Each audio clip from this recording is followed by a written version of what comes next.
Hi there, we've got a blockage in our faucet.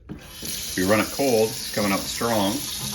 We run it hot, we've got just a trickle. And we've seen a couple of videos online. Some of them fix it from the underside, some of them fix it from the top side. I'm gonna try to fix it from the top side and we'll see how we do. Hi there, I'm back. So it looks like the theory was correct. Instead of going in from the underneath, we went in from the top like some of the other videos. We pulled off the little cap here to allow us to get to the Allen key.